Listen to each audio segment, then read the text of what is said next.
We were just talking, there's some sprinkles out there, not showers, but sprinkles in the Portland metro. Yeah, depending on where you live, too, you might be one of the lucky ones that get a sprinkle if you're wanting a little bit of moisture. We have a weak cold front that's pulling through, and it's really just not doing too much. In fact, as it moves toward the east, it's basically just weakening, and it's going to wash out. So you can see the intensity of the showers a little bit more out towards the coast, but as they reach the coast range, they pretty much just disintegrated. And, you know, if you're traveling around Highway 30, you might run into a sprinkle even out towards McMinnville, might get one later today up towards Vancouver, Longview.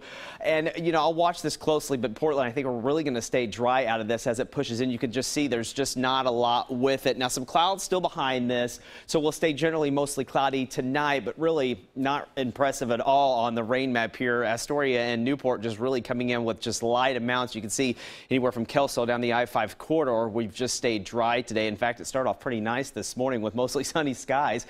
We've started to see those clouds increasing right now, and temperatures at 81 degrees in Portland. The Gorge still a little hazy out there. Skamania Lodge 79 degrees. Wine Country and Dundee at 75 right now. Still mostly cloudy. In the coast, here's Astoria right now 63 degrees. You can still see a little bit of fog too with some of the showers that move through some of those low clouds, and that's really going to be the trend through the evening hours. Temperatures right now, we're at 80 in Salem, 73 in Kelso, 60 in Cannon Beach. A little bit warmer there once you get east of the Cascades, generally the low to mid 80s. So the forecast for tonight, I think we're just going to stay mainly cloudy, about 76 by 7 o'clock, 73 by 9, and then 11 mostly cloudy. And again, we might get a sprinkle in this time period or so.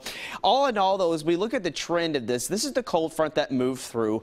The area of low pressure that I'm going to be watching is taking more of a southerly route versus a southeasterly route than what we originally anticipated. So because of that, I'm going to have to bump the temperatures up in the next coming days. So as this low pressure system dies to the south, we're going to get more of a southeasterly flow coming up behind this. So that's going to cause things to be a little bit warmer and also a little bit unstable as well. So once we get into that Monday and Tuesday time frame, I'm going to go ahead and throw the chance of a few isolated thunderstorms, especially from the Cascades points east. But there is a slight chance also west of the Cascades coming in by Monday evening. We're going to have to watch that closely. Now, models are going to take this area low pressure and then move it toward the east coming in about Thursday and Friday. And that's when I think our temperatures are eventually going to start to cool down. But really, I think we're going to make it into the mid to upper 80s starting on Monday, Tuesday, and even on Wednesday. So the hour-by-hour forecast through tonight, again, maybe a sprinkle out there, not much to talk about. Tomorrow morning, we're going to wake up, I think, mostly cloudy and then get some sun breaks in the afternoon hours, still getting us up to about 83 degrees for the afternoon high. Still pretty warm out through the Gorge. Once we get into tomorrow night, there's still a chance of maybe an isolated shower working through, and then we get into Monday morning into the afternoon hours. Notice how temperatures jump to about 86 degrees on Monday, but here is that southeasterly flow. So we could get a few thunderstorms developing along the Cascades, and they're going to start to move toward the north and the west. So again, going to keep that slight risk of maybe a little thunder in there towards the afternoon hours. So the coastal forecast for tomorrow, still think we're going to be partly sunny, slight chance of a shower. Again, mainly dry on the I-5 corridor, but still going to be pretty warm for Salem, 85 degrees, around 82 for Kelso, with generally a partly sunny day.